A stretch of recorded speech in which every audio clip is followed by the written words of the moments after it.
Tahu nggak sih, ancaman terbesar buat keamanan digital kita itu sebenarnya bukan virus canggih atau kode-kode rumit. Ancaman terbesarnya itu jauh lebih dekat, yaitu pikiran kita sendiri. Selamat datang di dunia rekayasa sosial. Coba deh kalau kita ngomongin soal peretas, apa yang kebayang di benak kalian? Pasti barisan kode yang hijau-hijau itu kan? Atau algoritma super canggih yang bisa jebol sistem apapun? Ya, itu semua memang bagian dari permainannya. Tapi, alat mereka yang paling kuat justru jauh lebih simpel dan, jujur aja, jauh lebih bahaya. Senjata terkuat mereka itu, ya, kita sendiri, psikologi manusia. Kemampuan mereka buat memanipulasi, meyakinkan, dan menipu. Karena pada akhirnya, celah keamanan terbesar di sistem manapun itu bukan di softwarenya, tapi di manusia yang mengoperasikannya. Nah, ini dia definisi dasarnya. Jadi, rekayasa sosial itu bukan soal ngeretas mesin, tapi ngeretas manusia. Ini semacam seni manipulasi psikologis buat bikin seseorang lakuin sesuatu yang harusnya nggak mereka lakuin, atau ngebocorin info yang harusnya mereka jaga rapet-rapet. Oke, pertanyaannya sekarang, gimana cara kerjanya? Kok bisa seefektif itu? Para penyerang ini tuh jago banget dalam menekan tombol-tombol psikologis yang kita semua punya. Yuk, kita lihat beberapa pemicu utama yang mereka eksploitasi. Yang pertama, otoritas. Kita kan dari kecil udah diajarin buat hormat dan patuh sama figur yang punya wewenang. Polisi, dokter, bos di kantor. Nah, penyerang tahu banget soal ini. Dan mereka seringkali nyamar jadi seseorang yang punya kuasa.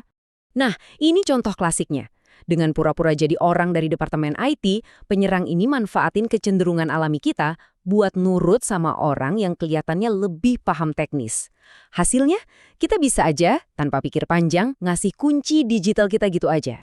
Berikutnya, urgensi. Pernah ngerasa nggak kalau kita lagi di bawah tekanan waktu, kemampuan kita buat mikir jernih itu langsung anjlok? Nah, para penyerang ini sengaja menciptakan rasa panik atau urgensi palsu buat maksa kita bikin keputusan cepat tanpa mikirin akibatnya. Wah, contoh yang ini cerdik banget. Mereka menggabungkan dua hal. Kelangkaan, produk baru yang lagi nge-hype, sama urgensi. Pesannya seolah-olah beli sekarang sebelum kehabisan.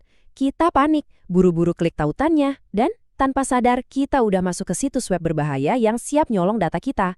Tombol psikologis ketiga yang mereka manfaatkan, kepercayaan. Manusia itu kan makhluk sosial. Kita punya kecenderungan buat mau nolong dan percaya sama orang lain. Penyerang yang sabar bakal ngeluangin waktu buat ngebangun hubungan dan dapetin kepercayaan kita dulu sebelum mereka melancarkan serangan. Coba bayangin deh skenarionya. Ada telepon masuk, orangnya kedengeran ramah banget, ngakunya ahli keamanan, dan nyebutin beberapa detail tentang perusahaan kita biar terdengar meyakinkan.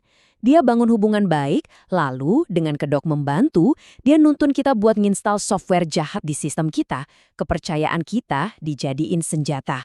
Nah, sekarang kita lihat yuk, gimana prinsip-prinsip tadi dipakai dalam teknik serangan yang lebih spesifik, yang berbasis interaksi manusia.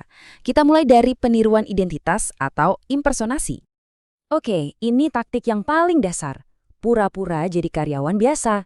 Serangan ini ngandelin keinginan staff helpdesk buat ngebantu. Berharap mereka bakal ngelonggarin prosedur demi efisiensi. Simple, tapi kadang berhasil. Nah, yang ini levelnya naik dikit.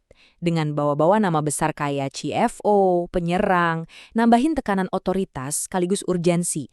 Siapa coba yang berani nolak atau nunda-nunda permintaan dari kantor pimpinan? Kalau yang ini, perannya dibalik. Unik kan? Penyerangnya bukan minta tolong, tapi malah nawarin bantuan. Dengan nyamar jadi tim teknis, mereka bikin kita percaya kalau ngasih info itu adalah hal yang benar buat ngelindungin data kita.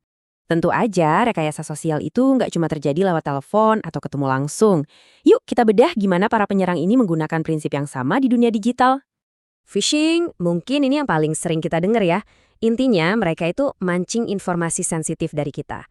Tips singkat nih. Sebelum klik tautan apapun di email, coba arahin dulu kursor ke tautan itu buat lihat alamat web aslinya. Coba deh lihat contoh di layar ini. Kelihatannya profesional banget kan? Lengkap dengan logo DocuSign yang kita kenal. Tombol lihat dokumennya juga meyakinkan. Tapi disinilah jebakannya. Sekali klik, kita bakal dibawa ke halaman login palsu.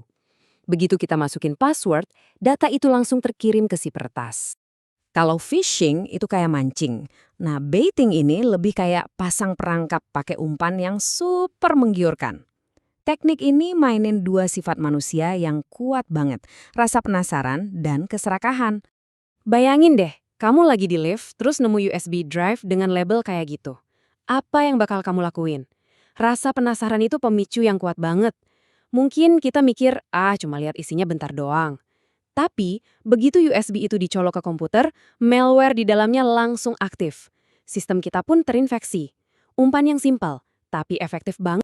Serangan-serangan ini kelihatannya emang acak, tapi seringkali ada polanya, ada rencana yang terstruktur di baliknya.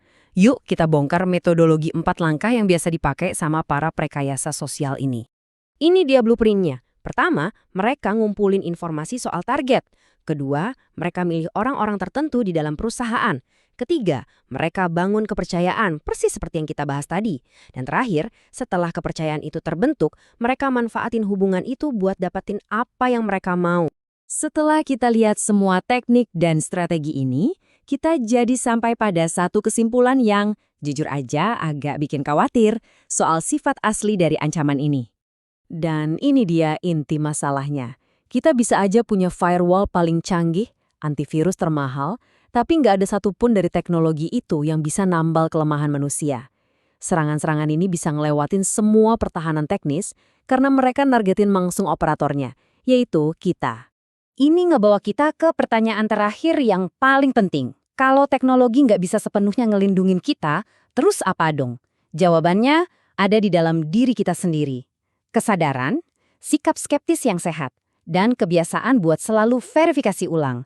Karena firewall terbaik untuk pikiran manusia adalah pikiran itu sendiri yang selalu waspada.